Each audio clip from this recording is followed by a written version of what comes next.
What would you do if your crying baby suddenly stopped screaming? In the arms of a killer, a single mother, a job she couldn't afford to lose, and a man whose hands were still wet with someone else's blood. Solene had made every desperate phone call. The babysitter canceled. No one else could help. So she did the unthinkable. She brought her 11-month-old daughter into the mansion of Chicago's most feared mafia boss, Stellan Cross. They called him the Phantom, a man who built his empire on the bones of anyone who dared to cross him. A man with a scar running down his face like a death sentence written in flesh. And when he heard the baby crying outside his office, he came for them. But what happened next? No one could have predicted it. Not Solene, not the terrified housekeeper, not even Stellan himself. Because this broken, dangerous man was about to discover something that would change everything. A tiny hand reaching for his, and a smile that would crack open a heart frozen for 20 years. This is a story about finding love in the most unexpected places, about redemption, and about the truth that sometimes the most dangerous hands are the safest place to land. If you've ever believed that monsters can't be saved, this story might just change your mind. Stay until the end, because the moment this baby speaks her first word will leave you in tears.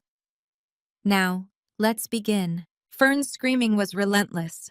The sound echoed off the marble walls of the Cross mansion, feeling like a death sentence that was about to be carried out.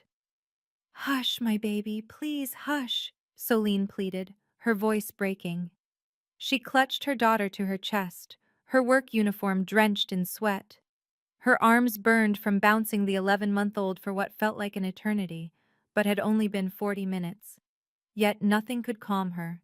Nothing ever did when Fern truly began to cry. Mrs. Thornberry materialized at the far end of the hall, her expression a mask of pure panic. "Are you out of your mind?" she hissed. "His office is right there. He can hear every single sound." A cold dread filled Solene's stomach. She knew precisely who he was. Stellan Cross, also known as the Phantom, a man who constructed an empire on the remains of anyone foolish enough to challenge him. She had accepted this job out of sheer, crippling desperation. She was 4 months late on her rent, with medical bills climbing from Fern's premature birth. Her abusive ex-partner had disappeared, leaving her with nothing but fading bruises and mounting debt. She simply had no other choice. "I tried to get someone to watch her," Solene whispered, hot tears stinging her eyes. "The babysitter had to cancel. I have called everybody I know. There is no one else. You are not going to have a life if he—" But the words caught in Mrs. Thornberry's throat. A heavy door slammed shut somewhere deep inside the mansion. Then came the sound of footsteps. They were slow, measured, and drawing closer. "Run," Mrs. Thornberry mouthed silently, before vanishing around a corner as if she were made of smoke. But Solene was frozen. Her legs felt as if they were encased in concrete. All she could do was stand there, holding her wailing child, as she watched Stellan Cross come around the corner and stop. He was much taller than she had pictured, with a broader frame. A wicked scar ran down the left side of his face, from his temple all the way to his jaw, a pale line against his skin. His eyes were the color of a frozen lake and held just as much life. He was dressed in a black suit that likely cost more than Solene made in an entire year. Then she saw it. Blood. There was fresh blood staining his knuckles. His voice was a low rumble, more terrifying than any shout.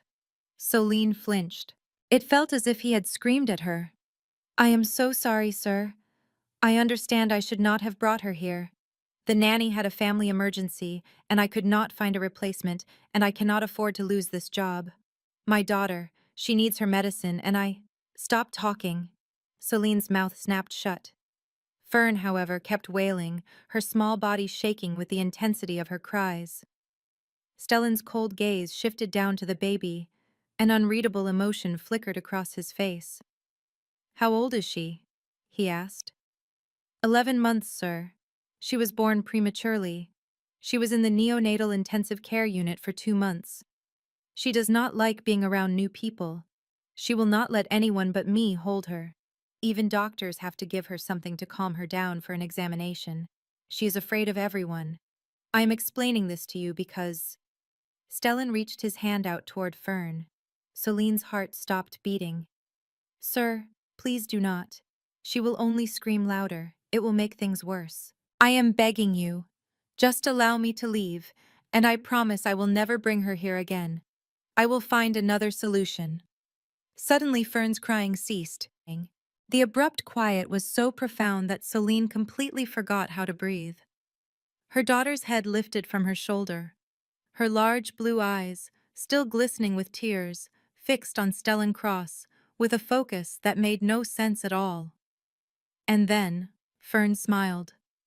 Celine had not once seen her daughter smile at a person she did not know. Not a single time in 11 months. But Fern was smiling now, extending both of her arms toward this man, making little grasping motions with her tiny fingers. No, Celine whispered in disbelief. Baby, no! Fern whined and began to squirm, struggling to get to Stellan. Her small body strained forward, her hands opening and closing with desperation. She wanted to be held by him. This monster, this dangerous man. Her daughter wanted him. Give her to me, Stellan commanded.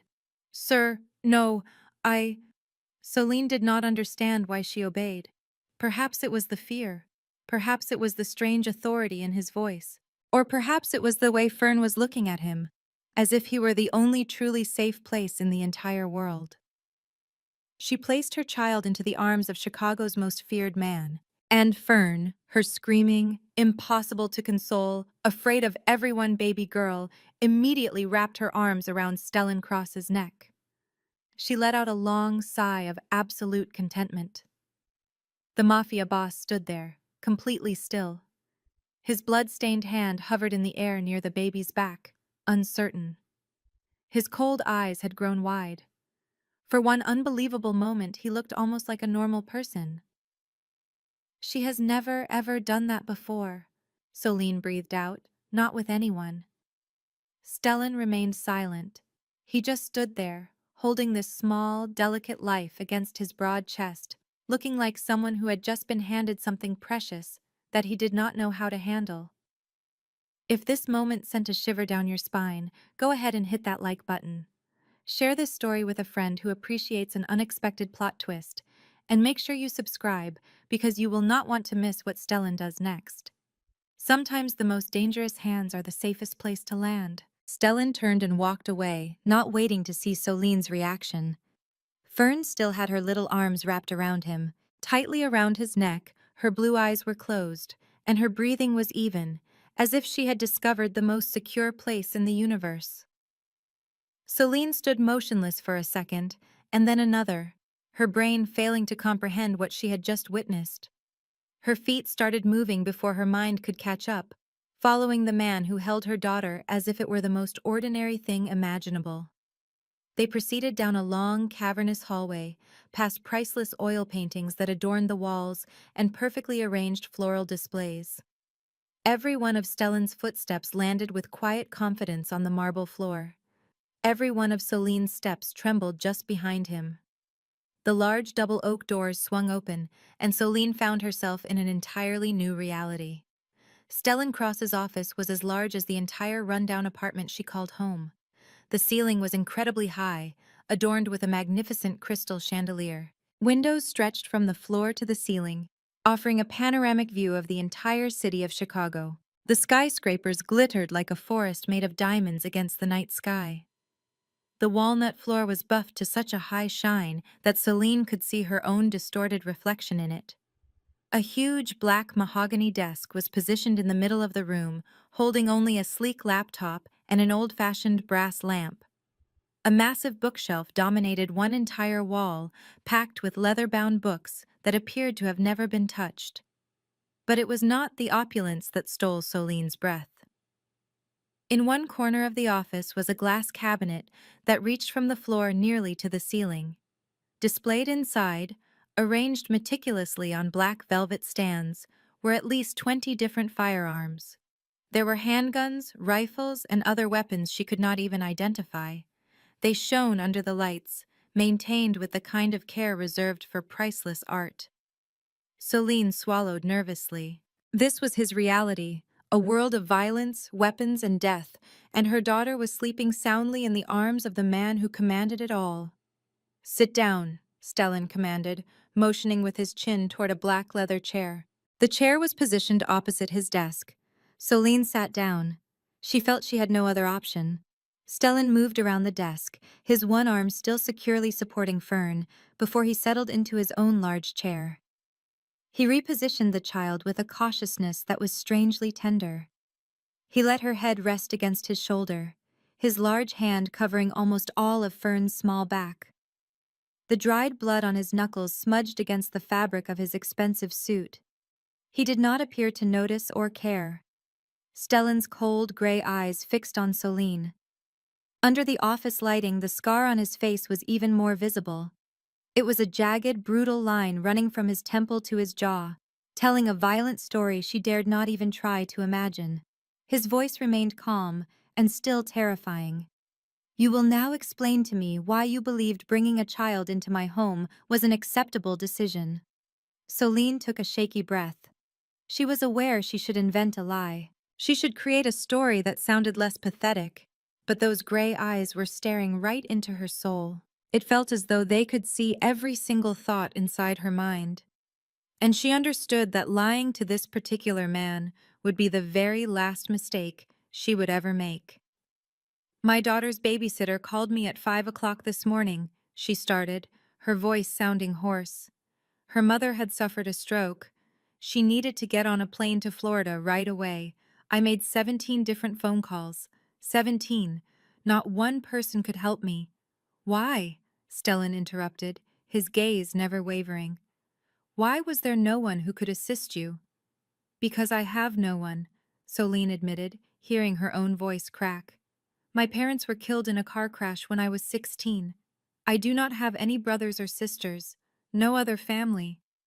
My friends walked away a long time ago because—" She trailed off. "Because of what?" "Because of my ex-boyfriend." Celine stared down at her hands, which were clenched together in her lap. "He did not like it when I had friends. He did not like it when I spoke to anyone else. He did not like me doing anything that he had not approved of." A tense silence filled the room. When Celine finally looked up, she noticed that something in Stellan's eyes had shifted. They were still cold, still impossible to read, but different. But a shadow followed them. Something menacing. "He hit you." It was not a question, but a declaration. Celine gave a small nod, a knot forming in her throat. "For 2 years, I was too afraid to leave because he swore he would end my life. Then, I learned I was pregnant." She cast a look at Fern, her daughter, who was still sound asleep on Stellan's shoulder, completely oblivious to the agonizing past her mother was now revealing. "He assaulted me when I was 7 months along. He beat me so terribly that I ended up in the hospital. She was born 2 months premature. She weighed less than 2 kilograms. The doctors told me she might not make it." Soline's voice cracked with the memory. "Fern was in an incubator for 62 days. For 62 agonizing days, I sat right there beside her, pleading, begging anyone in the heavens or on earth to please let her live. And while all of that was going on, he vanished. He left me holding all his gambling debts, which were in my name. He left me with the mountain of hospital bills. He left me in an apartment with 4 months of unpaid rent." Tears streamed down Celine's face, but she made no move to wipe them away. She was far too exhausted to even try to hold on to her dignity. Fern's immune system is incredibly fragile because she was born so early. She requires medication. She requires constant doctor visits. She needs so many things I cannot give her. I was let go from 3 different jobs because I needed to take days off to look after her whenever she got sick. This position, she lifted her head, her eyes meeting Stellan's directly. "This position was my very last hope. If I am fired, my daughter and I will be living on the streets. So yes, I understood that bringing her here was a reckless thing to do. I knew exactly who you are. I knew you could kill me for simply causing you an inconvenience, but I was out of options. When my choices were a definite firing or a possibility of being killed, I took the possibility, because at least with that, there was a tiny glimmer of hope. Celine went quiet, her breaths coming in short, rapid bursts. She had revealed too much. She was sure of it, but once the words started, they wouldn't stop. Everything she had kept locked inside for nearly 2 whole years burst forth like a collapsing dam. The office was swallowed by an intense silence. Stellan did not say a word. He just observed her with an unreadable expression on his face. One of his arms still cradled Fern, and his thumb was subconsciously stroking the child's small back. Fern shifted in her sleep, letting out a faint murmur, and then her little arms tightened around Stellan's neck. Celine witnessed it for just a fraction of a second. Stellan's intense gaze softened as he looked down at the little girl in his arms, just for an instant before the icy hardness returned. "What is his name?" Stellan demanded, his voice lowering into something truly frightening. "The man who did this to you. What is his name?" Celine went rigid. She understood immediately that his question was not driven by simple curiosity. It was a vow of violence, of retribution, of awful things that would happen if she gave him an answer. Celine shook her head. "It is not important," she said in a rush. "He is gone. I have no idea where he is, and I have no desire to find out." Stellan examined her for a very long moment, his gray eyes as sharp as daggers. Celine had the disquieting feeling that he did not believe her, or at the very least, that he understood she was concealing something. But he did not push her for more information. Not at that moment. He rose to his feet, still holding Fern, as if the child was as light as a feather pillow. He moved over to the window, staring out at the glittering cityscape far below. Fern stirred again, her head moving to find a more comfortable spot on his shoulder before she settled back into a deep sleep. Stellan remained there in complete silence for almost a minute. Celine was afraid to move a muscle. She was afraid to even breathe. She just sat there, waiting for him to pass judgment. Fired, or something much worse. She had braced herself for either outcome. "You and the child will be moving in here." Celine was absolutely convinced she had heard him wrong. "What was that you said?" "There is an apartment located in the east wing of my estate," Stellan explained, his back still to her. "2 bedrooms, completely furnished. You will move in this afternoon." Celine jumped to her feet, her heart hammering against her ribs. "Sir, I am confused. What exactly are you saying?" "I am saying that you will live here." Stellan turned to face her, his expression as cold as marble. "I will also hire a professional nanny to look after the child during your work hours. I will handle all of her medical expenses, and you will no longer have to be concerned about paying rent." The room began to tilt around Celine. Nothing about this situation was logical. Men like Stellan Cross never offered help to anyone without a motive, without some kind of cost. "Why?" she asked, her voice shaking uncontrollably. "Why would you do all of this? You know absolutely nothing about me. I am just a cleaner. I cannot understand why you would do this." "It is because of the child," Stellan interrupted, his eyes falling to Fern. "She trusts me. She has no reason to trust me. Nobody should ever trust me. And yet, she does." He paused for a beat, his thumb still stroking the child's back without conscious thought. "That is not a feeling I am familiar with." Celine had no idea what to say. She just stood there, watching the most feared man in all of Chicago hold her little girl with a tenderness she had never witnessed from anyone, not even from the child's own biological father. "But I cannot accept your offer," she finally managed to say. "I refuse to be indebted to you. I do not want to. This is not an offer you can refuse." Stellan took a step closer, and Celine had to fight the urge to retreat. He came to a stop directly in front of her, his large frame towering over her by almost a foot, casting a dark shadow over her. "You do not possess the right to say no." Celine's anger flared despite her terror. "Then what does that make me?" she challenged, her voice coming out stronger than she had meant it to. A piece in your personal game? Just something you can purchase with your money? I am not. You are a mother who is starving herself so that her daughter has enough to eat, Stellan countered, his voice like shards of ice.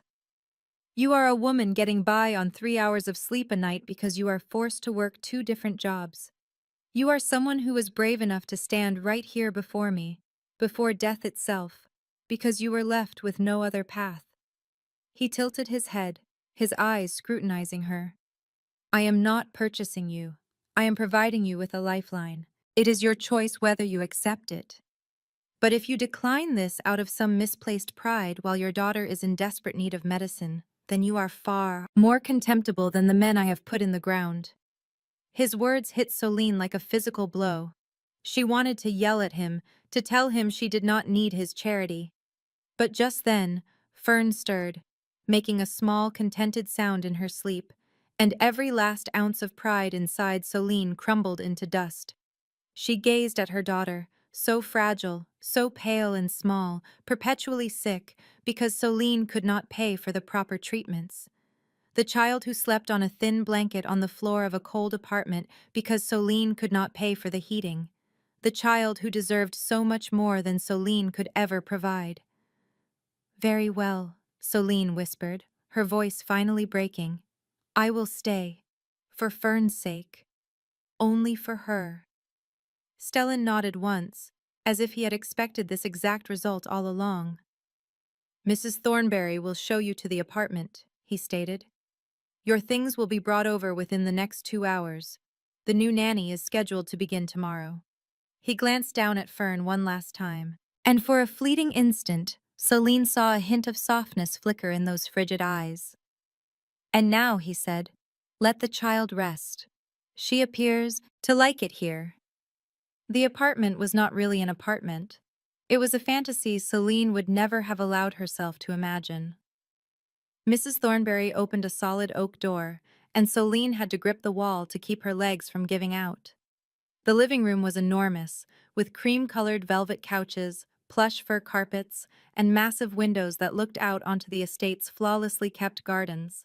The open-plan kitchen had a refrigerator that was completely stocked with food, the kind of food Soline had not been able to buy in many months. Fresh fruit, whole milk, cuts of beef. She had to avert her gaze so Mrs. Thornberry would not see the tears welling in her eyes. The main bedroom featured a large double bed with immaculate white linens and a feather comforter so fluffy that Soline wanted to collapse onto it and weep. But it was the other room that completely shattered her composure. Fern's room. The walls were a soft mint green, adorned with hand-painted butterflies and flowers that seemed to flutter around the window. A white crib with a thick cushioned mattress and soft blankets was situated in the corner. The shelves were overflowing with stuffed animals, vibrant stacking toys, and soft cloth books for a baby. The closet door opened to show rows upon rows of tiny clothes, dresses, rompers, socks, and hats, every single item brand new, and all of them in Fern's exact size. He had all of this prepared, Mrs. Thornberry explained, her voice sounding much warmer than Soline had ever heard it. Within 2 hours. Soline stood there in the center of the room, tears now streaming unchecked down her face. She thought about her old apartment, where Fern had to sleep on a thin mat on the bare floor, where Soline would pile 3 worn-out blankets on top of her child because she could not afford to turn on the heat. She thought about the long nights she spent awake, listening to her daughter cry from the biting cold, feeling like the most inadequate mother on the planet. And now she was here, in this room, surrounded by this warmth. She had no idea what she was meant to feel. Was it gratitude, or was it fear? It was probably both. A knock on the door startled Soline out of her thoughts. She quickly wiped her eyes and went to open. A woman of Asian descent stood on the threshold.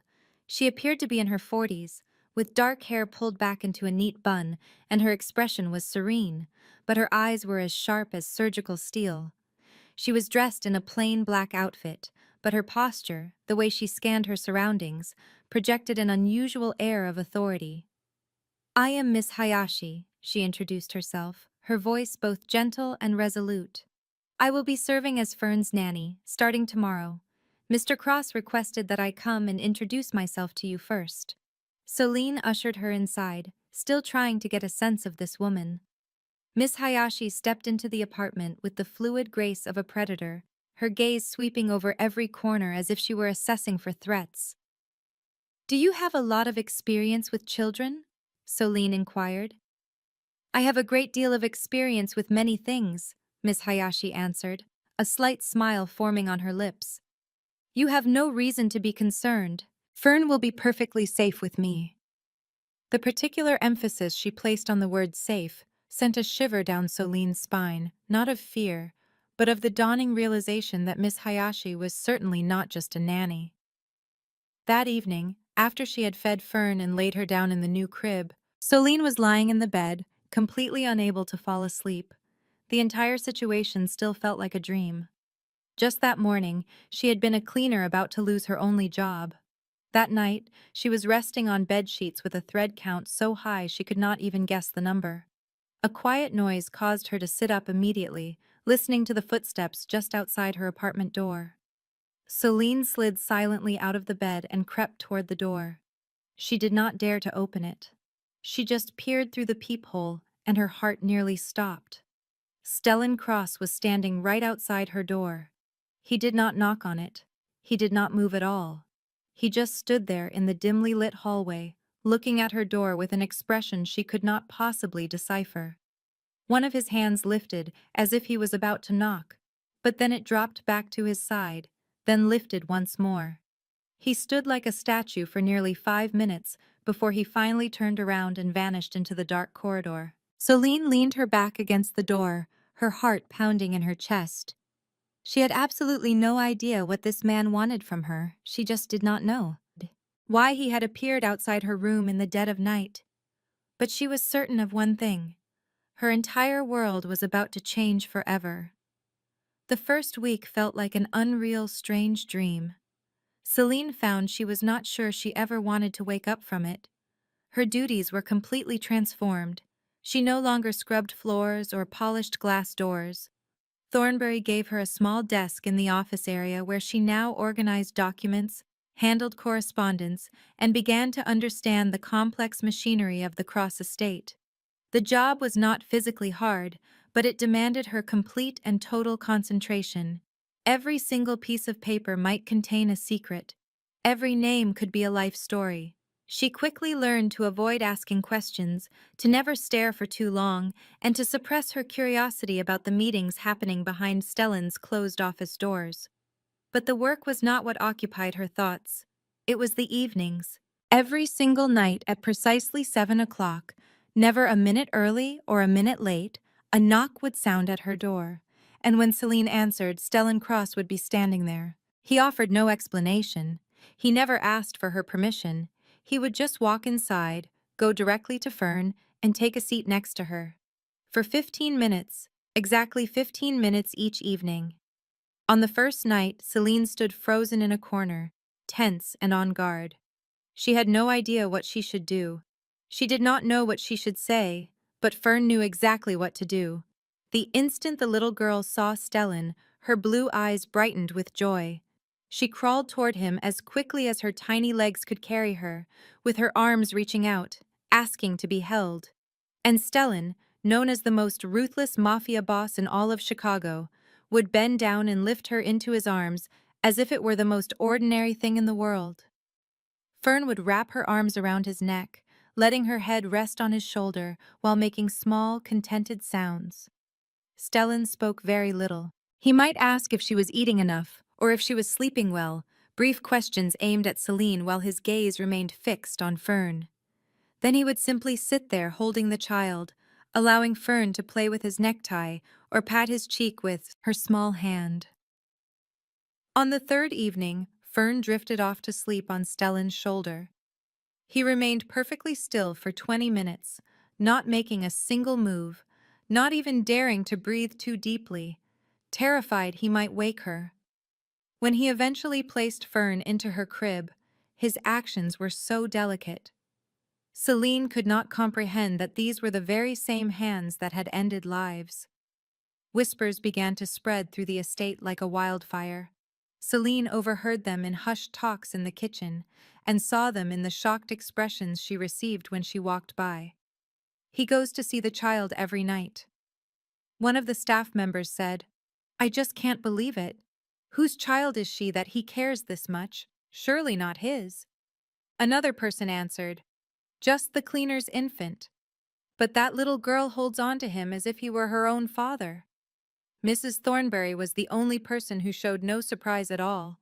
In my 20 years of service to the Cross family, I have never seen him act this way, she explained to Celine on the 5th day, while they were organizing files in the records room.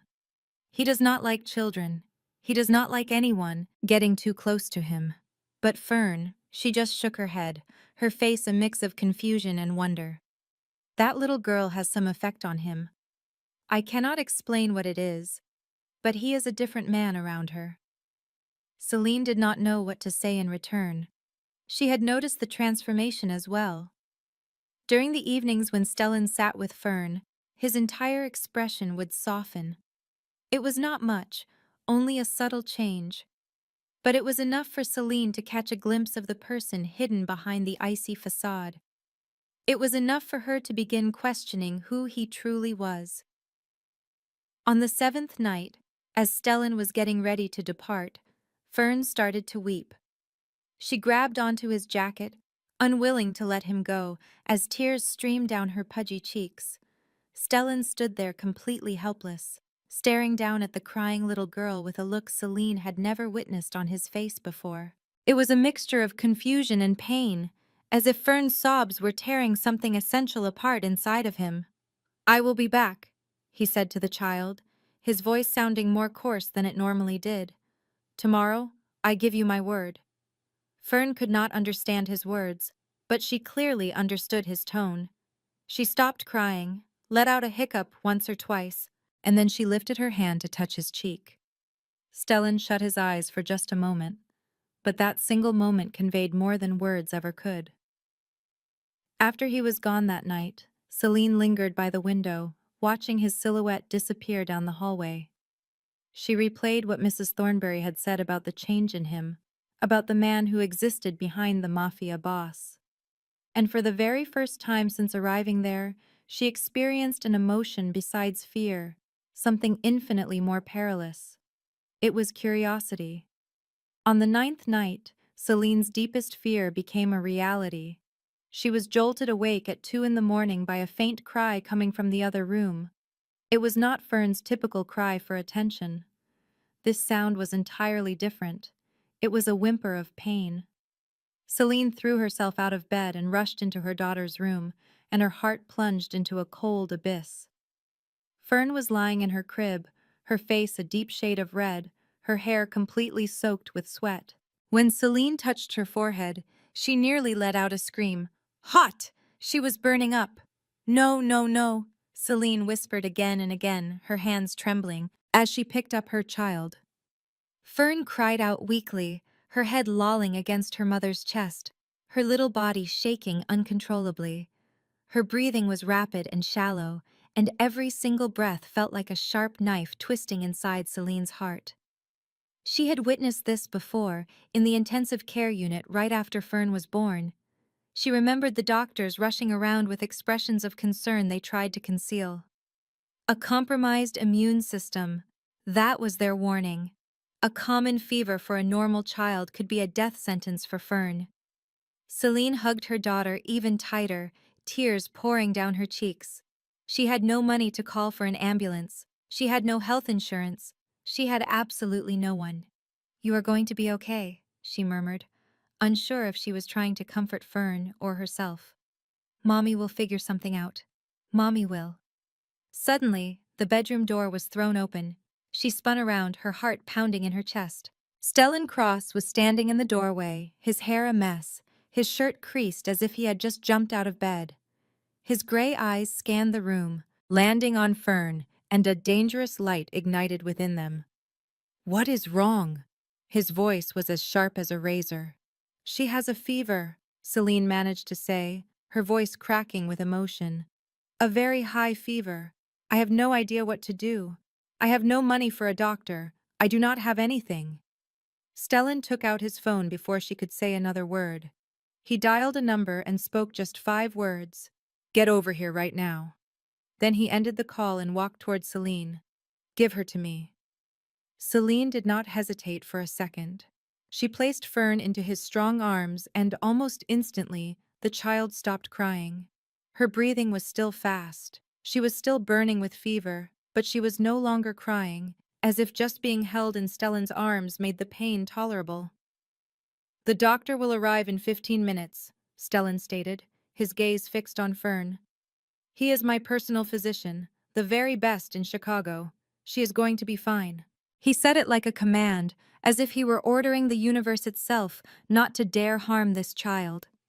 12 minutes later, a man in his middle years came in carrying a medical bag. He examined Fern with quick professionalism, prescribed some medicine, and explained how to bring the fever down, a mild respiratory infection. He said, "It would not be serious for a typical child, but given her immune system, she requires very close observation. I will come back in the morning." After the doctor departed, Celine released a shaky breath of relief, but Stellan did not leave. He sat down in the chair next to Fern's crib, still holding the child in his arms, and then he looked directly at Celine. Go get some sleep, he ordered. I will watch over her. Celine just shook her head. I cannot possibly sleep. She is sick. I need to be here. You have to rest, Stellan interrupted, his tone leaving no room for disagreement. You are on the verge of collapsing. You will be no help to her if you also become ill. She wanted to argue with him, but she knew he was right. She was completely exhausted and utterly terrified. She had not slept well in months or even in years. And now, watching Stellan sit there holding Fern, his face serious and focused, she felt a sensation she had not experienced in a very long time. She felt safe. She did not leave the room. She simply could not. Instead, she slid down to the floor, resting her back against the wall, and let sleep claim her while Stellan watched over her daughter. When her eyes opened again, the first pale light of dawn was filtering through the curtains. Stellan remained in the exact same position. He had not moved an inch. All through the night, Fern had slept soundly against his chest. Her breathing was even now, and a healthy color had returned to her face. Stellan, with dark circles of exhaustion under his eyes, gazed down at the child with an expression Celine could not quite decipher. It was tender, fiercely protective, yet also pained, as if he were looking at something beautiful that he knew he could never deserve. Do not give up, little one, he murmured, unaware that Celine was awake. You are so much stronger than you know. You must be stronger than you know. His voice cracked for a fleeting second before he regained his composure, and Celine, sitting there in the quiet, felt tears streaming down her cheeks. She was no longer crying out of fear. She was crying because she had just seen something few others ever would, the fracturing heart of Stellan Cross. Fern made a full recovery in 3 days. Over those 3 days, Stellan visited not just once, but twice each day, in the morning and evening, to personally check on the little girl's progress. For those 3 long days, his personal physician was constantly available, providing costly medicines Celine knew she could never afford on her own. And throughout those 3 days, she found herself looking at this formidable man with completely new eyes. On the 4th day, with Fern smiling and playing once more, Stellan called Celine to his office. She stood before his desk, her spine held perfectly straight, willing herself to project a calm she did not feel as her heart hammered against her ribs. She had no idea what he wanted from her. Perhaps he had grown weary of their arrangement. Perhaps he wanted her to leave. You are observant, Stellan stated suddenly, slicing right through her anxious thoughts. Celine blinked in confusion. Sir? Yesterday, when the doctor was examining Fern, you were standing in the corner, Stellan said, rising from his chair to walk toward the window, presenting his back to her. What did you observe? Celine did not immediately grasp his question, but she carefully replayed the scene in her mind. The doctor checking on Fern, her own anxious watching, and the small details she had registered. He was nervous, she said slowly, choosing her words with care. Not about Fern. He was worried about something else entirely. He kept looking at his watch. She paused. His hand was trembling just a little when he wrote out the prescription, and as he was leaving, he glanced toward the main gate, like he was afraid someone might be waiting for him outside. Stellan turned around, his gray eyes as sharp as blades. What else? Celine hesitated for a moment before continuing. His phone buzzed 3 times during the examination. He ignored the calls, but his eyes darted toward the door after each one. And the very last time, I saw him swallow hard, as if he was truly frightened. A heavy silence filled the room. Stellan observed her with an unreadable expression. Then he gave a slight nod, a thin smile touching his lips. That doctor has significant gambling debts, he explained. Loan sharks are applying pressure.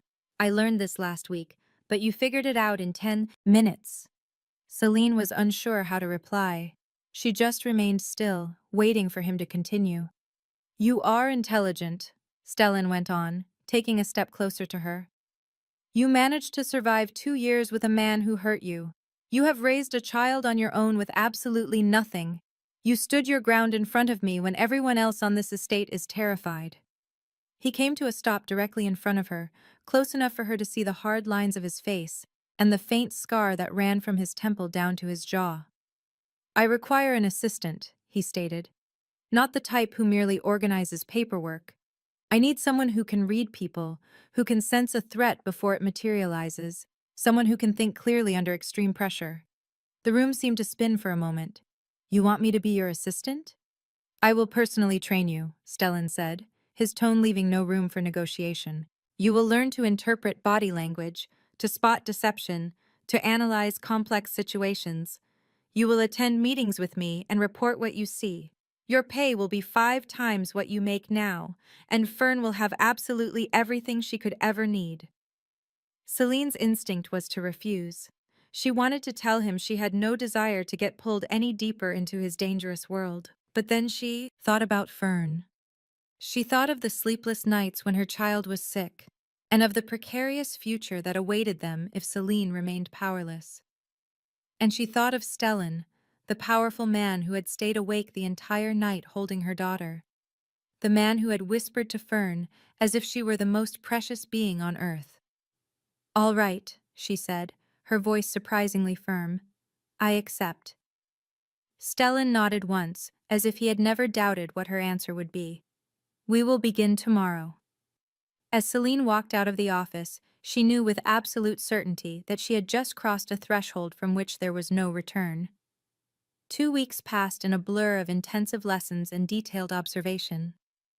Stellan instructed Celine on how to decode body language, how to notice the most subtle tells of a lie, and how to distinguish between simple fear and someone concealing something much more sinister. He had her review recordings of his previous business meetings, demanding she analyze every individual present.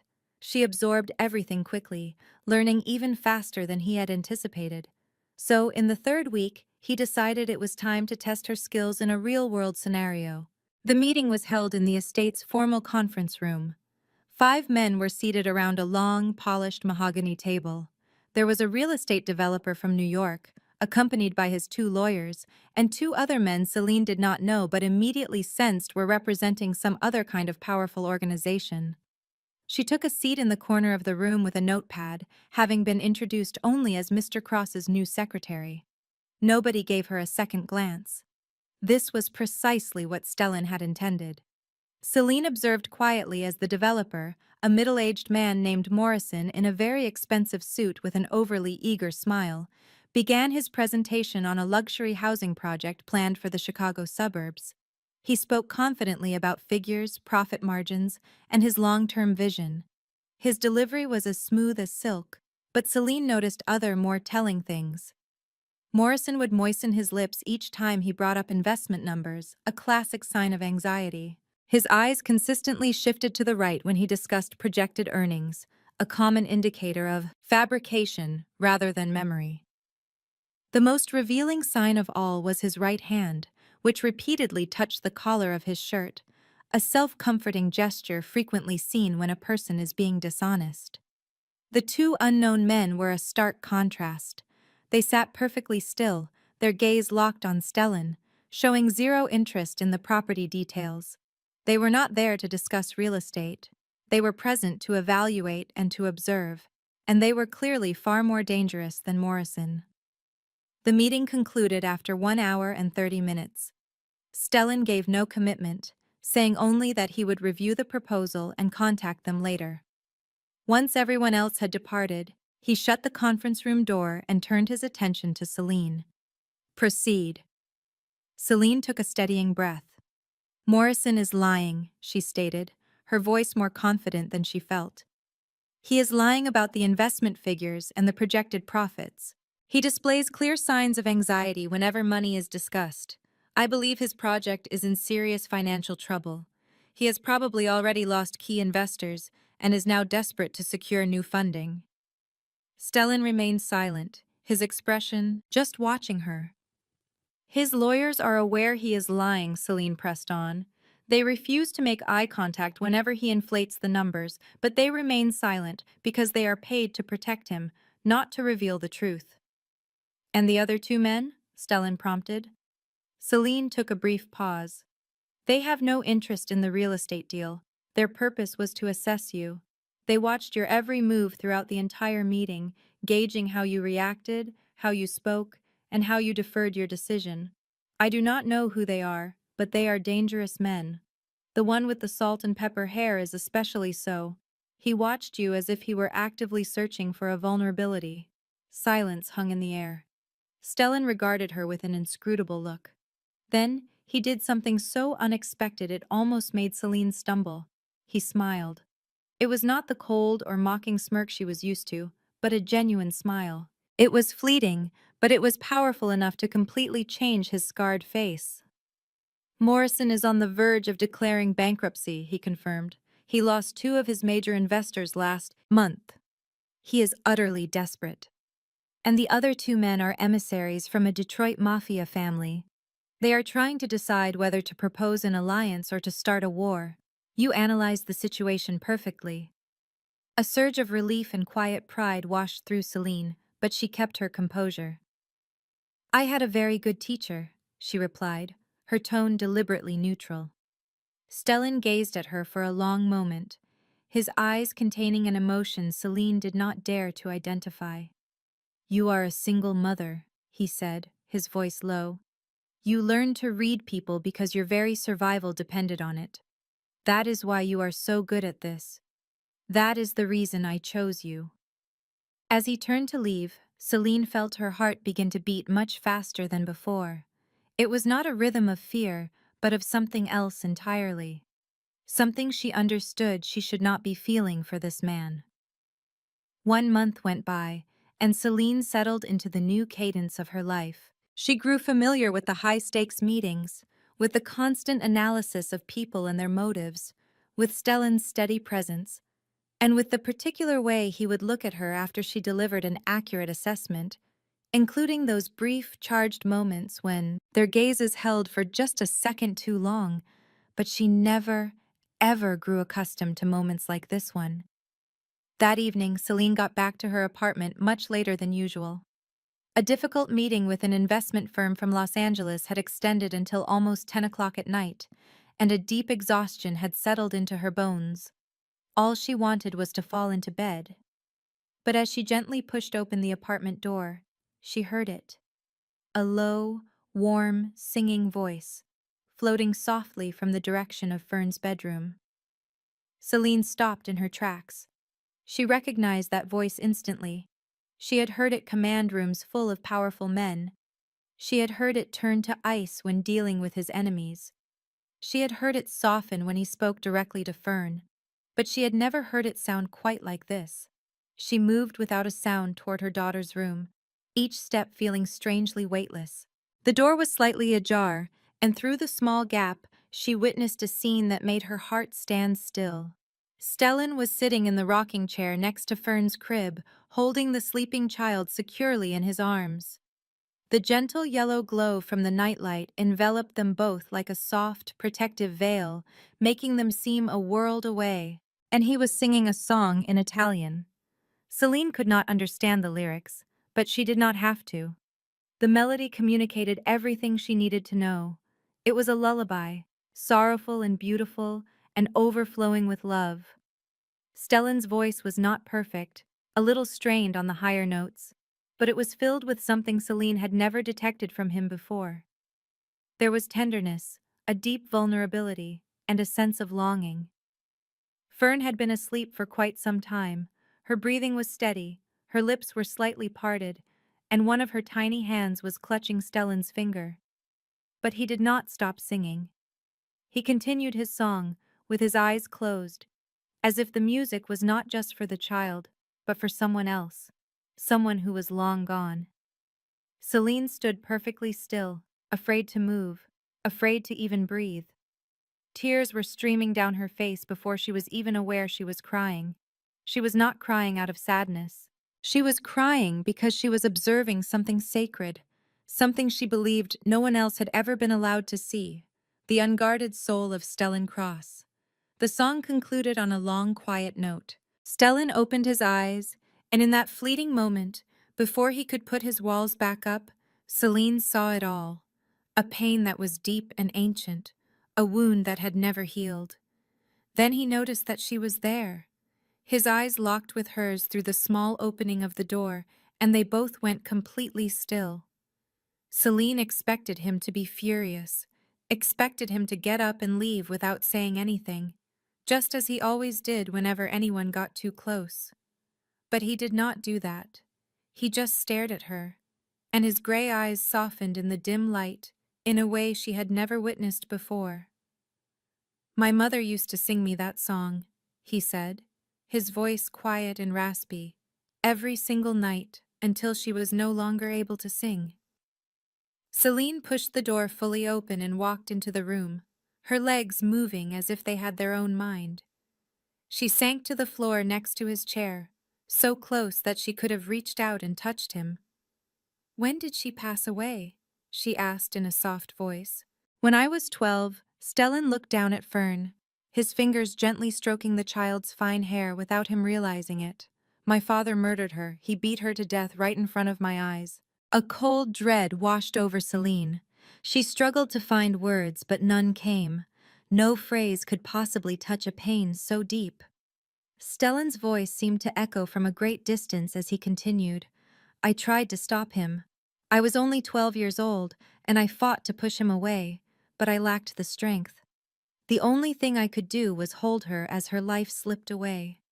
And that song was the last thing she ever sang for me." Celine's tears flowed freely now. She made no attempt to hold them back. "I am sorry," she whispered, her voice thick with emotion. "I am so incredibly sorry." Stellan met her gaze, and in his eyes, she saw an emotion she was afraid to identify. "You were never meant to see this part of me," he said. "No one was." "And why is that?" "Because it could make someone mistake me for a good man," he answered with a raw bitterness. "I am not a good man, Celine. I am a monster. I have taken more lives than you could possibly comprehend." Celine looked directly at him, into those dark, haunted eyes, and spoke the truth as she saw it. "Fern does not believe you are a monster. She looks at you as if you are her entire world. Children possess an instinct about people. They are never mistaken." Stellan did not respond. He simply held her gaze for a long, stretched-out moment that felt like an eternity. Then, he did something that made Celine's heart catch in her throat. He raised his hand and gently brushed the tears from her cheek. His touch was careful and tender, as if he were holding something incredibly fragile. "You are crying as well," he said, his voice soft. "You are the first person to shed a tear for me in over 20 years." And in that instant, sitting on the floor of her daughter's room with Stellan's fingers still resting on her skin, Celine knew she loved him. The realization was stunning. She loved the monster, and she had no idea what to do with this truth. They remained in silence for a long while after that. Stellan eventually lowered his hand, but he did not get up. He did not leave as Celine had expected. Instead, his gaze fell to Fern, the child still sleeping peacefully in his arms, and he started to speak again. His voice was quiet and remote, as if he was reliving a memory from far away. "I had a sister," he began. "Her name was Thistle." Celine held her breath, afraid that the slightest movement or sound would make him stop.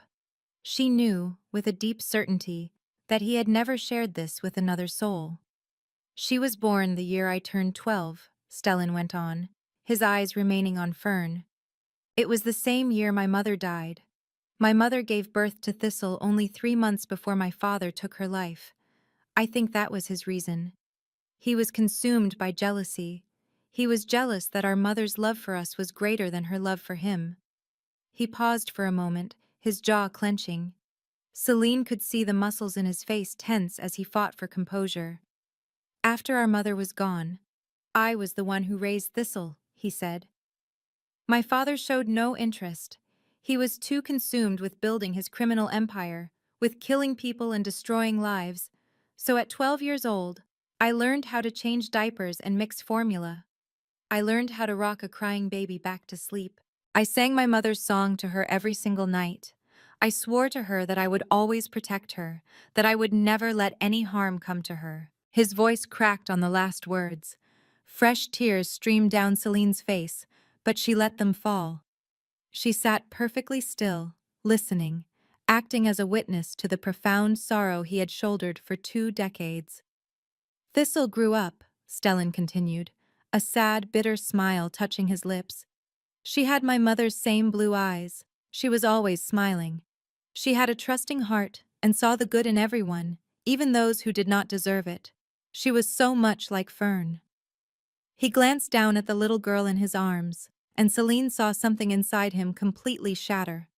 "So much like her that at times it feels hard to breathe." "What happened to her?" Celine asked, her voice barely a whisper. Stellan's eyes closed tightly. "When Thistle was 5 years old, my father started a war with a rival mafia family. He believed he was invincible. He was mistaken. They came for us in the middle of the night. I was 17. I was on the lower floor when the sound of gunfire erupted. I immediately ran toward Thistle's room, but he trailed off. When he opened his eyes again, they were gleaming with tears." Celine had never witnessed him cry. She had not thought him capable of it. "I did not get there in time," he confessed, his voice breaking like fragile glass. She was on her bed, and there was blood covering everything. Her eyes were still open, looking toward the doorway as if she was expecting me to burst in and save her. But I failed her. I made a promise to protect her, and I broke it. Tears now rolled freely down Stellan's cheeks, and he made no move to wipe them away. He just sat there, clutching Fern, weeping in silence for the sister he had lost 20 years before. "I held her for the entire night," he continued, his voice sounding distant once more. "I could not bring myself to let her go. I kept thinking that if I just held on tight enough, she would wake up, that she would smile and say my name, just like she did every morning. But she never did." "And what about your father?" Celine asked, though she felt she already knew the answer. A darkness fell over Stellan's expression, and for the first time that evening, she saw the terrifying man that all of Chicago feared. "I killed him," he stated, his voice as cold as ice. "It was 2 years after that night. I was 19. I used those 2 years to plan, to become stronger, to become utterly ruthless. Then I used the same blade he had used on my mother to end his life. I stood and watched him die, and I felt absolutely nothing. No remorse, no fear, just a complete emptiness." He turned to face Celine, his eyes a conflicting storm of ice and fire. "That was the day I truly became a monster. That was the day a part of me died with Thistle, leaving behind what you see before you." Celine instinctively reached out and placed her hand over his. Stellan looked down at her fingers on his skin, a look of disbelief on his face, as if he could not fathom why she would still want to touch him after his confession. "You are not a monster," she said, her voice unwavering despite her own tears. "You were a 12-year-old boy left to raise your baby sister all on your own. You were a loving brother who lost his sister while trying to defend her. You were a son who sought justice for his mother and sister. That is not a monster, that is a survivor." Stellan stared at her for a long, quiet moment, and Celine thought she saw something change in his eyes. It was not much, just a tiny flicker of light piercing through all the darkness. "Fern looks at me like I am a good man," he said, the words sounding like a hushed confession. "She looks at me in the same way that Thistle used to, and I have no idea how to handle that." Celine squeezed his hand a little tighter. "You just keep on being the man that Fern sees," she told him. "That is all you need to do." And there in that room, filled with shadows and the soft glow of a yellow lamp, with Fern sleeping soundly between them, Celine witnessed something she imagined no one else ever had. A single tear traced a path down the cheek of Stellan Cross, and she understood that regardless of who he was or what he had done in his past, she could never turn her back on him. The world shifted on a Monday morning, precisely 2 weeks after the night Stellan had told Celine his story about Thistle. She was in her office, going over some documents from a recent meeting, when the door flew open and Keir rushed inside. Stellan's most trusted guard appeared as if he had just completed a marathon. Sweat glistened on his forehead, his eyes were filled with stress, and his jaw was set hard. "The boss requires your presence immediately," Keir said, his tone filled with urgency. Celine knew better than to ask questions. She simply rose and followed him to Stellan's office. The moment she entered, she felt the crushing weight of the atmosphere in the room. Stellan was behind his desk, flanked by 5 men she knew as his most trusted guards. The tension was a blade hanging in the air. Stellan's eyes found hers and held them. "Harlan Mercer," he said, and the name landed in the silence like an explosion. Celine recognized the name instantly. In the Chicago underworld, everyone knew of Harlan Mercer, the South Side Mafia boss and Stellan's bitter rival. His father was once an ally to Stellan's own, before Stellan murdered his father to seize the empire. Harlan had promised to have his revenge. For 20 years he waited, quietly amassing power. "And now he is making his move," Keir stated, taking a step forward. "Our intelligence confirms he has reached out to at least 3 other families in the Midwest: Detroit, Milwaukee, and Indianapolis. They are all weighing an alliance with him." "To do what?" Celine asked, though the answer was already a cold certainty in her gut. "To kill me," Stellan answered, his voice like ice. "Harlan has no interest in my territory. He wants me dead. He wants to wipe every person and everything connected to me off the face of the earth." Celine felt the warmth drain from her body, the blood in her veins turning to frost. Everything connected to him. That meant her. That meant Fern. "We are increasing security," Stellan announced, his gaze shifting to his guards. "Double the patrols on the perimeter. Nobody gets in or out without my direct authorization. And I want guards on Celine and Fern's apartment 24 hours a day." The men gave a sharp nod and moved out to execute their orders. Once they were alone, Celine moved toward Stellan. "I need to leave," she said, her tone far more stable than she felt. "If Harlan is targeting those close to you, Fern and I are a liability here. We make you vulnerable. We are your weakness." "No," Stellan said at once, his voice sharp and absolute. "You are not going anywhere." "Stellan, this is not a time for arguing." He closed the distance between them. He was so near she could trace the lines of the scar on his face, so close she could feel the heat rolling off his body. "Where do you honestly think you would be safer?" he demanded. "Out in the world alone with an 11-month-old baby? Or in this estate, the most fortified property in Chicago, with an entire army prepared to lay down their lives for you?" Celine wanted to fight back, to tell him she had managed to survive on her own for years. But she knew he was right. Against men like Harlan Mercer, she couldn't protect Fern. She could not even protect herself. "Why?" she asked, her voice cracking. "Why do you care so much what happens to us? We are nothing. I am just a cleaner you took in. Because she looks at me as if I am a good man, Stellan interrupted. And for the very first time, Celine detected something in his voice besides cold command. Because you were the first person who shed a tear for me in 20 years. Because when I am with you and that child, I feel as if maybe, just maybe, I am not a complete monster. He raised a hand and gently touched her cheek, his touch as careful as it had been that night in Fern's room. You are not leaving, he stated, his tone a mixture of command and a desperate plea. You will stay here with me. Let me be the one to protect you and the child. Celine stared into his intense gray eyes and understood she could not say no. It was not because she was afraid of him, but because she did not want to leave. All right, she whispered. We will stay. And as Stellan gathered her into his arms, holding her like she was the most fragile and valuable thing he had ever known, Celine was certain that whatever happened next, she would not regret her choice. 3 days later, the traitor was found. Keir had discovered an anomaly while reviewing the estate's call logs. A strange number appeared repeatedly, linked to Corbin, a guard who had been with Stellan for 8 years. There were encrypted messages, calls placed at unusual hours, and large sums of money funneled into a secret offshore account.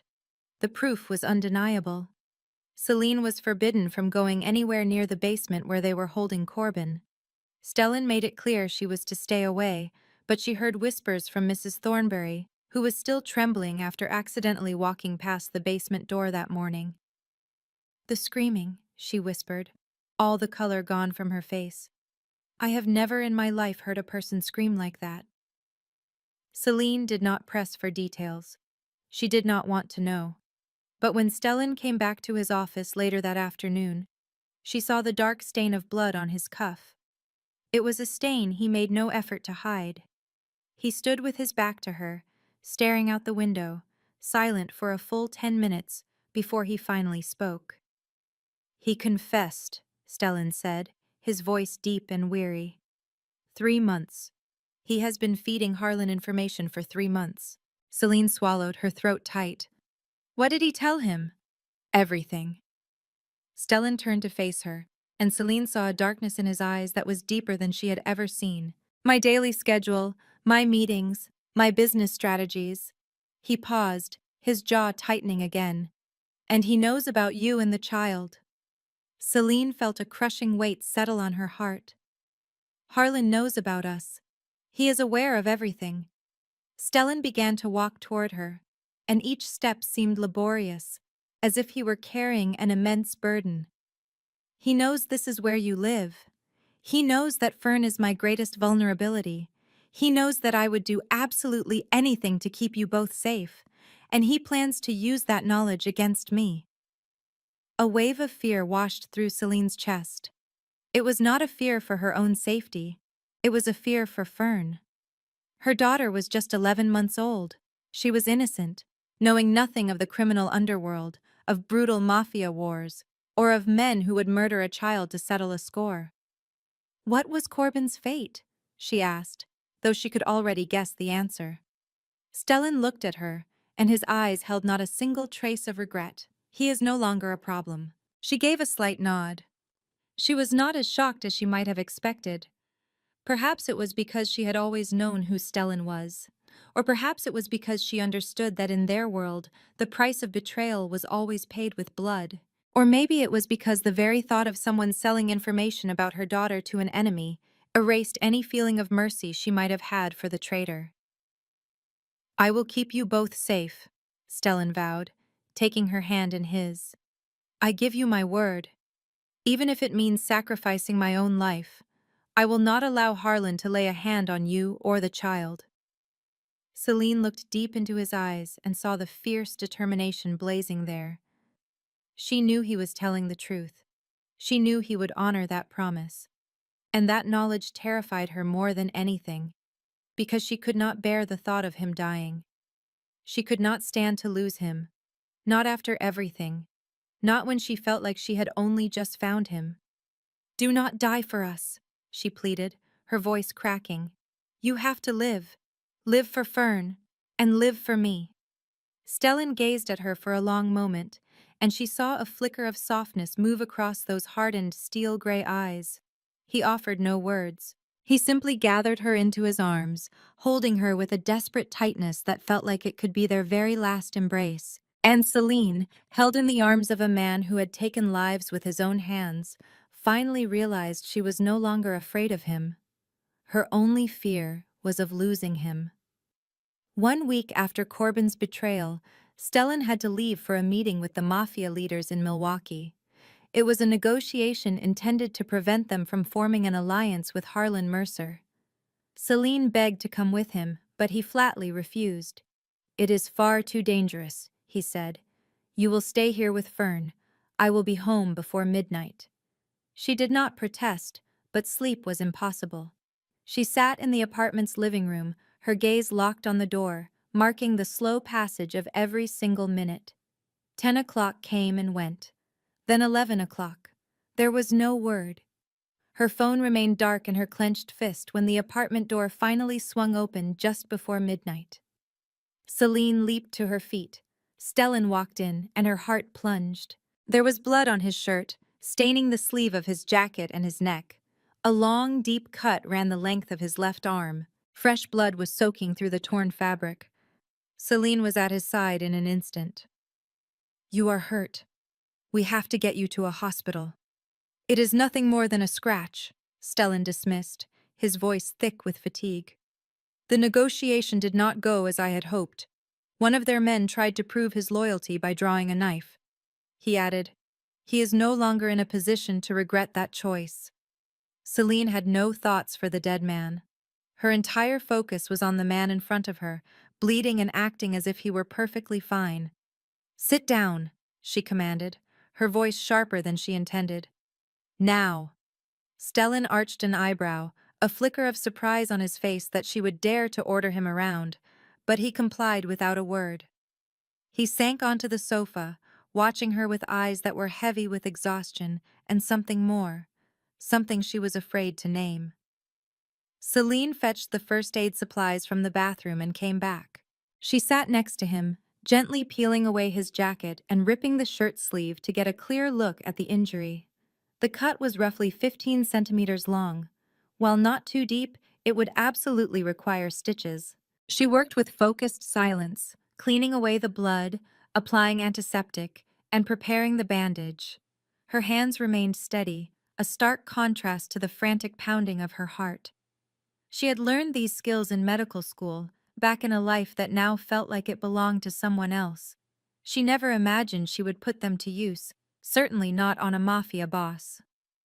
"You are a stubborn woman," Stellan observed suddenly, his voice cutting through the quiet. Celine glanced up, her eyes locking with his. He was observing her with an expression she had never seen on him before. It was soft, almost tender, as if he were looking at something incredibly precious. "I had a very good teacher," she answered, struggling to keep her own voice even as her pulse raced. Stellan did not smile. He simply continued to study her, his gray eyes searching her face. "You were worried about me," he said. It was not a question, it was a fact. Celine paused in her work and met his gaze directly. "Of course I was worried," she admitted, her voice softening. "Did you really think I would not be, when you walked alone into a den of wolves?" "Why?" "It's because I care about you," Celine admitted. For once, she made no effort to conceal the truth. "Because Fern depends on you. Because I depend on you.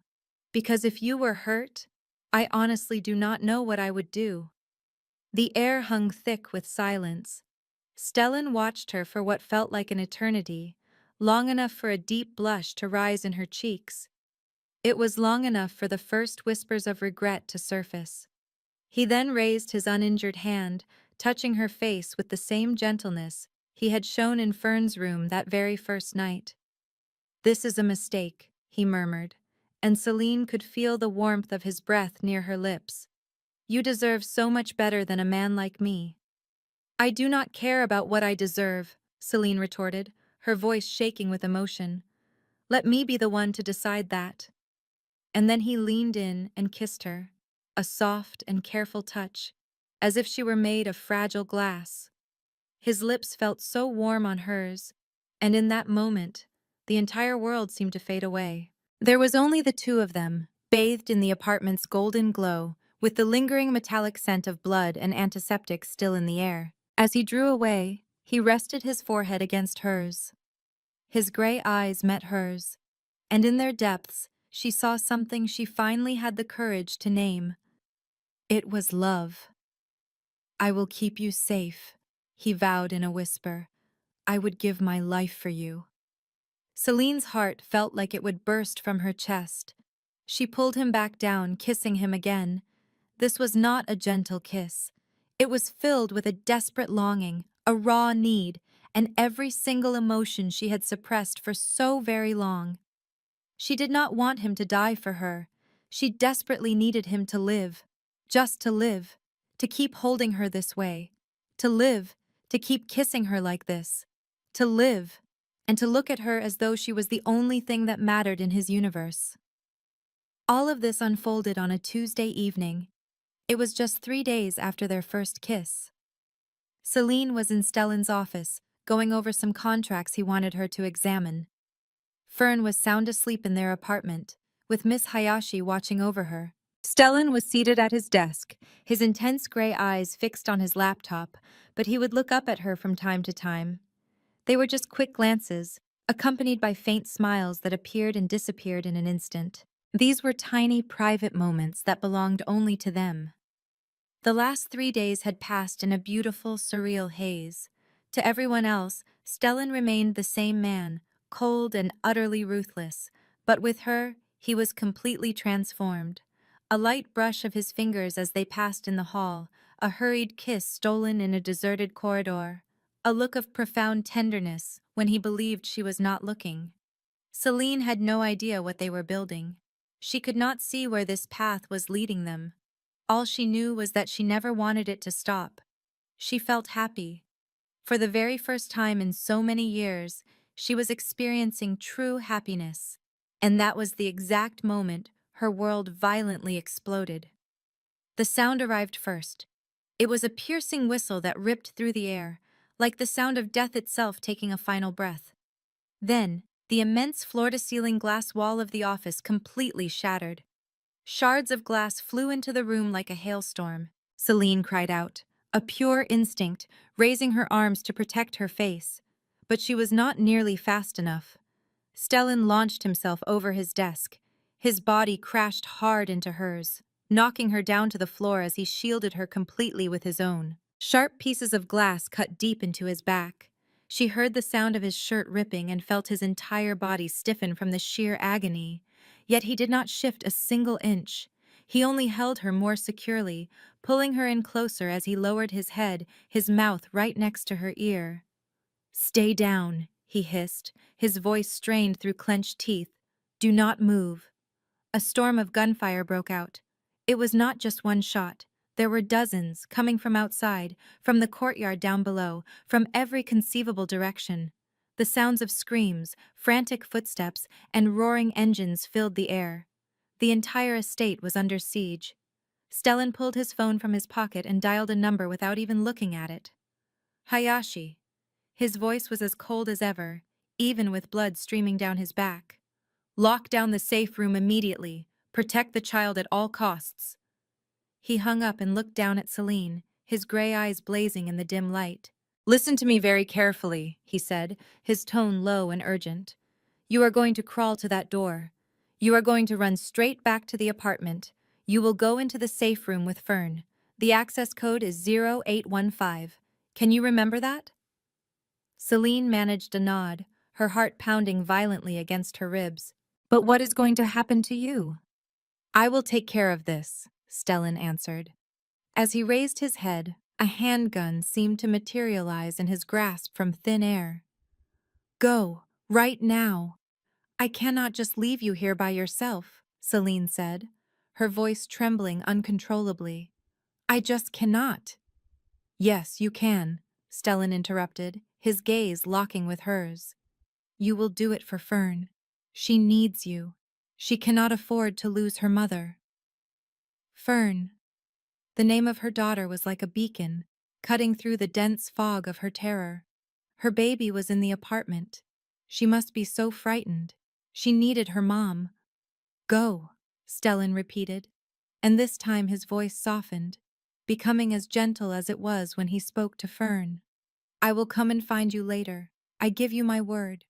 Celine wanted to respond. She wanted to tell him that she loved him, to plead with him to stay alive, to tell him she could not bear to lose him. But there was simply no more time. The gunfire was getting much closer now. The screams were spreading across the estate grounds, and Stellan was already rising to his feet. His back was a mess of blood, the gun was steady in his hand, and he was moving toward the ruined window. She heard his voice cut through the blackness outside, utterly cold and deadly. It was completely devoid of the man who had held her and kissed her just 3 nights ago. You have all just made the final mistake of your lives. Then the roar of gunfire intensified, and Celine began to crawl toward the door. Tears streamed down her cheeks, and her heart felt like it was breaking as she left him to face the danger alone. She ran through the corridors, the sharp glass on the floor slicing into her feet, her blood leaving trails on the polished marble. It did not matter. Her thoughts were only on Fern, on Stellan, and on the promise he had made. I will find you later. He had to keep that promise. He simply had to live, because if he were to die, she had no idea how she could possibly continue on at all. Celine ran with a speed she never knew she possessed. The corridor seemed to stretch on forever, its lights flickering as the estate's power grid began to fail under the assault. Gunshots echoed from all around, punctuated by screams, the shattering of more glass, and the sickening thud of bodies hitting the ground. The entire estate had been turned into a war zone. She rounded the corner into the hallway. This one led to the east wing, where her apartment and her daughter were waiting. 50 meters to go, then 40, then 30. Suddenly, she stopped dead in her tracks, as if she had run into a solid, invisible barrier. 2 men were blocking the path ahead. They were dressed entirely in black, with masks concealing their faces and guns held ready in their hands. And they were staring directly at her. There she is, one of them said, his voice dripping with satisfaction. The prize the boss is waiting for. A cold dread washed over Celine, turning her blood to ice. She took 1 step back, then another. But there was no escape. The long, empty corridor was behind her. In front of her stood 2 killers, sent by Harlan Mercer. She was completely trapped. Take her, the second man commanded. The boss wants her breathing, so keep her alive. They started to move toward her. Celine knew she had to act. She could not allow them to capture her. She could not let them use her as a weapon against Stellan. She absolutely could not let Fern lose her mother. Her eyes scanned the area frantically, searching for anything to use as a weapon. A decorative vase, a framed picture, anything at all. But before she could even make a move, a dark figure burst from the shadows behind her. It was Stellan. He moved like a phantom with incredible speed and deadly purpose. Before the 2 assailants even had a chance to react, he was already upon them. He delivered a sharp blow to the first man's throat. The man collapsed, gagging for air, his weapon clattering onto the marble floor. The second man fired his gun, but Stellan twisted away, the bullet only grazing his shoulder. He then seized the gunman's arm and wrenched it with brutal force. A dry, cracking sound echoed as the bones snapped. A scream was choked off into silence as Stellan used their own weapon to finish them both. 2 quick shots, and 2 bodies slumped to the ground. The entire encounter took less than 10 seconds. Celine just stood there, shaking, unable to fully grasp what she had just witnessed. She had always been aware that Stellan was a dangerous man. She had known he was capable of killing, but to see it happen right before her eyes was a completely different reality. He was savage. He was without mercy. He was like death itself given human form. And he had just ended 2 lives to keep her safe. "Run!" Stellan commanded, his voice surprisingly firm. He seized her hand and pulled her into a sprint. Blood flowed freely from his shoulder and from the wounds on his back, yet he showed no sign of slowing. They raced through the hallways, past the bodies that now littered the floor, past spreading pools of blood that were still warm on the cool marble. Celine refused to look. She kept her eyes locked on Stellan's back, on the strong hand that held hers, and she just ran. When they finally arrived at the apartment, the door was already ajar. Miss Hayashi stood just inside, holding a pistol in each hand, her expression shockingly calm. "Where is Fern?" Stellan demanded immediately. "In the safe room," Hayashi reported. "She is sleeping. I administered a mild sedative." Stellan pushed Celine toward the heavy steel door at the rear of the apartment. "The code," he said, reminding her. With fingers that trembled, Celine typed in the 4 digits. 0815. The door unlatched with a solid thud. Inside, Fern was lying on a small bed, her eyes closed, her breathing slow and peaceful. She was completely unaware of the nightmare that was unfolding just outside. She had no knowledge of the blood, the death, and the terrible violence happening around her. Celine hurried to her daughter's side, holding her close as tears flowed down her cheeks. Fern continued to sleep soundly, completely still. "Get inside," Stellan ordered Hayashi. "Protect them both." "And what about you?" Hayashi questioned. "I have some business to finish." Stellan then turned his attention to Celine. For a fleeting second, the icy mask on his face seemed to melt. All that was left was the man who had sung Fern to sleep, the one who had kissed her in the warm yellow light, the one who looked at her as if she was the center of his universe. "I will be back," he said. "That is a promise." Then the heavy steel door swung shut, and Celine could only sit there, holding her child, listening to the continuous sound of gunfire outside, and praying with all her might. "Please let him live," she whispered into Fern's soft hair. "Please let him come back for us." 20 minutes went by, but it felt like 20 years. Every single gunshot felt like a knife twisting in Celine's heart. Every scream she heard was a curse. She had no way of knowing what was happening beyond that steel door. No way to know if Stellan was alive or if he was dead. No idea if the room would be enough to keep them safe. All she could do was hold on and listen to the silence. One moment, the world was gunfire and screams. The next, it was gone. An oppressive quiet settled in the room, weighing on Celine's chest like a stone. She huddled in the corner of the secure space, clutching Fern tightly as her gaze remained fixed on the heavy steel door. Ms. Hayashi stood guard before it, weapon still raised, her body coiled and ready for a threat. No one made a sound. No one even breathed too deeply. Then they heard footsteps. They were slow and heavy, dragging as they neared. Celine's arms tightened around Fern, her heart beating a frantic rhythm against her ribs. She had no idea who was approaching. It could be Stellan, or it could be one of his rivals. She did not know if that door was about to open on a savior or an executioner. 3 distinct knocks echoed on the metal. A man's voice followed, low, ragged and drained, but unmistakably alive. "Open the door. It is me." The relief hit Celine so hard she was sobbing before she knew it. She laid Fern carefully on the bed and stumbled forward, her hands trembling as she reached for the lock. The door swung inward to reveal Stellan. He looked as if he had clawed his way back from the grave. He was covered in blood. It stained his clothes, his face, his hands, and his hair.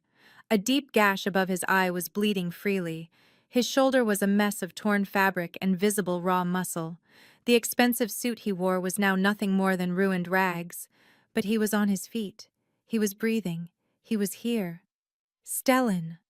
Celine launched herself into his embrace, ignoring the slick wetness of blood, ignoring everything but the fact that he was real. He was alive, and he had come back to her just as he promised he would. Stellan's arms locked around her, holding her with a crushing force. His entire frame was shaking. It was not from the chill or his injuries, but from an emotion she had never witnessed in him. "I am so sorry," he rasped into her hair, his voice cracking. "This is my world. This danger is mine. It is all my fault. You should never have endured this. Fern should not have." She gently placed her fingers on his lips to quiet him. "We are okay. You kept us safe. You saved us. I am the reason you were in danger. No. Harlan Mercer was the one who put us in danger, and I have a feeling he is no longer a problem. For a fleeting second, Stellan's eyes went dark. No, he is not a problem anymore. His expression then softened as his gaze shifted to the small bed across the room. Fern was sitting up.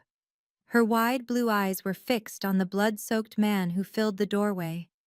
Celine worried that Fern would be terrified, that the sight of him in this state would make her scream. He was covered in blood and wounds, carrying the shadow of death itself. But Fern did not scream. Instead, she slid off the bed and walked on unsteady legs toward Stellan, her little arms reaching up to him. He bent down and lifted her, ignoring the pain from his bleeding arm and the profound exhaustion that settled deep in his bones. Fern wrapped her arms around his neck, just like she always did, resting her cheek against his shoulder. Then she leaned back, her tiny face creased with worry as she looked at the cut on his forehead. And then she said her first word, "Aoi." A single word, spoken with perfect clarity. Celine went still. Miss Hayashi froze in place.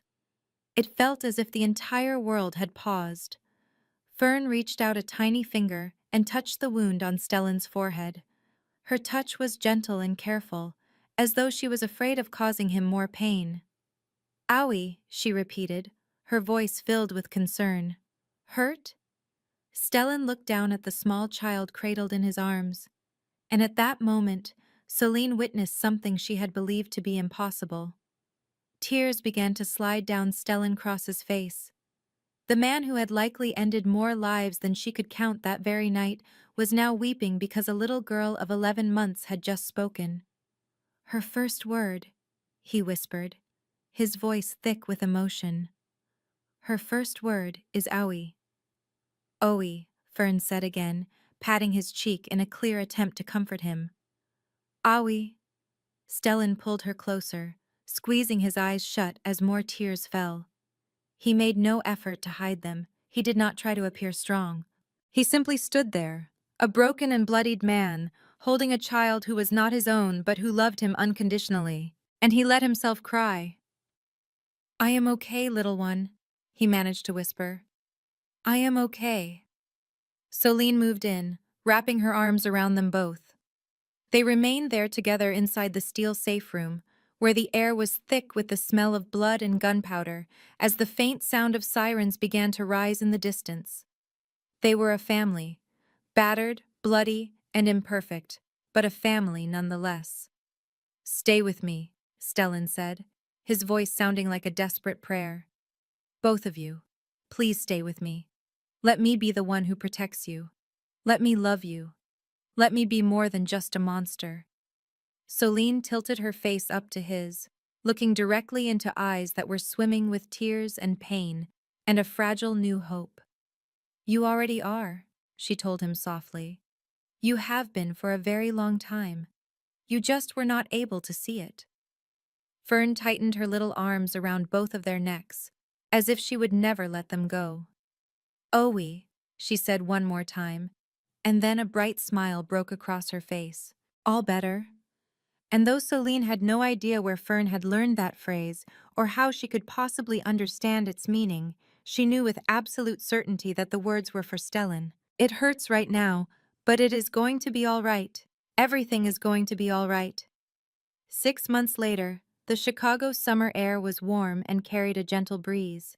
The vast gardens of the Cross estate were blooming with roses and lavender, their sweet perfume hanging in the air. Celine stood on the veranda, taking in a peaceful scene she never would have imagined could be part of her life just half a year ago. "She is running," she called out, a brilliant smile lighting up her face. Fern, now 17 months old, was making her way across the perfectly green lawn.